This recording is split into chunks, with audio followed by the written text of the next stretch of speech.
I'd like to begin by asking how many of you know or are friends with an international student? What's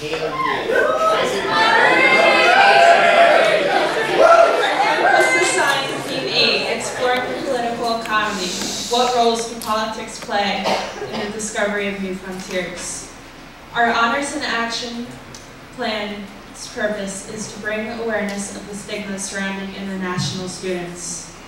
What led us to this project was the fact that our group was composed of 60% international students who struggled with these stigmas.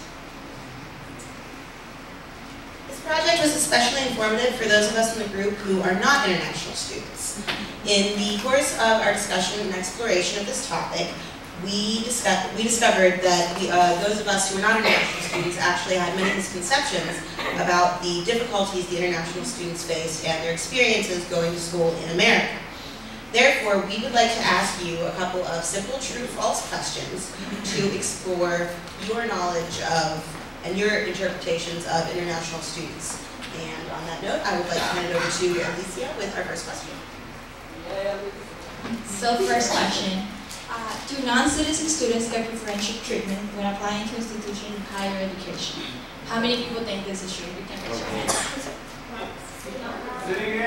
Okay, so do non-citizen students get preferential treatment when applying to institutions of higher education? No. Okay, so people are, you guys are right. There is no preferential treatment.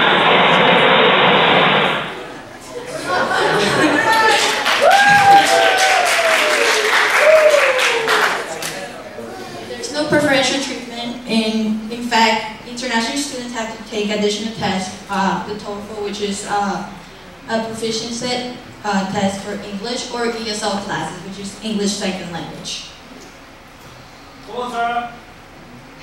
International students are evaluated by the same standards as students who are not citizens. However, schools are interested in increasing their diversity and international population. So these schools understand that international students will be paying full tuition with little to no opportunity for financial support. In fact, international students and their families created or supported 340,000 jobs and contributed $26.8 billion to the U.S. economy during the 2013-2014 academic year.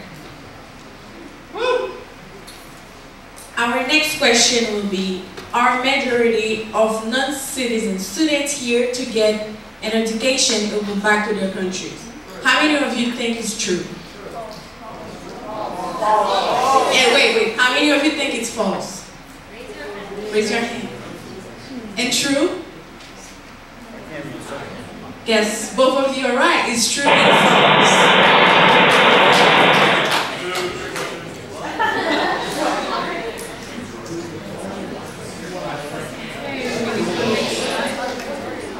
Okay, so during our research we came across an article and the title was Dear International Student, thank you for your tuition, now go home, love Uncle Sam.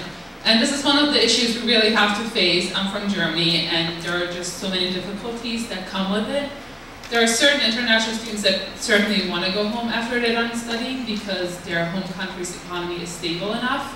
Other countries don't have that, so they're trying to stay here, but it's really hard for them to go through the immigration process. So each year there are about 65,000 work visas that are given out to people that want to work here.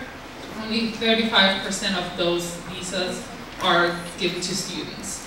So we have mixed results during our research, but there is a huge amount of students that want to stay, but they simply don't have enough time to go through the entire process. Our next question is, how many of you guys think that all the international students are less involved in the community? How many of you think it's true? They are less involved than American students. And how many think it's false? They are less involved. They're more involved. If we said it's false, you guys are right. So you get it right, guys. Here is some data that will show that this statement is right and how international students benefit not only the community but also the economy. So first we have the information that international students connect not only with, this is the results from the research conducted by the Office for International Students and Scholars, which shows that they connect not only with their peers that are international because it's easier or they have a common cultural background, but because they have similar experience of displacement and the ability to create community through diversity.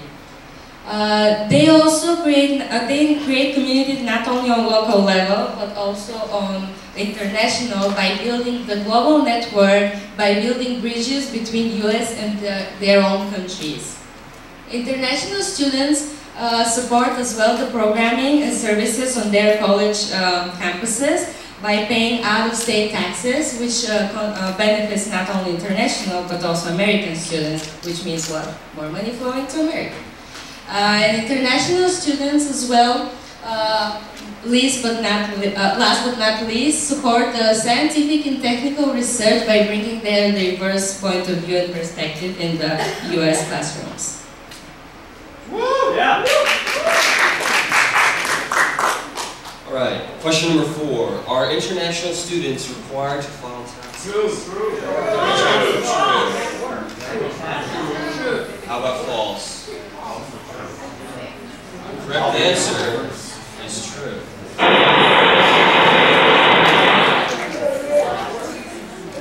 Resident aliens are taxed in the same manner as U.S. citizens, and non-resident aliens are taxed according to special rules in the Revenue Code. Just like American citizens, there are exceptions for non-residentials for filing taxes. For example, when they have income coming from only foreign sources.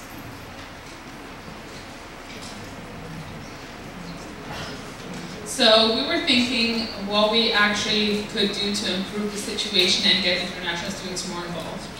So I think the big factor is that we should start at the schools because that's where they all are. So I think every school should make sure they have an international club and have the entire student body getting involved into the activities that they have, even if it's just an international student gathering. But the entire student body should be there and support their fellow students. Another issue that we ran across, especially when I was looking up transfer schools that I wanted to go to, and we found out that certain schools don't have as many funds or scholarships available for international students. So we came to one question which Before asking the question, I know she specifically said not to do it, but we'd like to say a big thank you to our advisor, which is Professor Linda. Please give her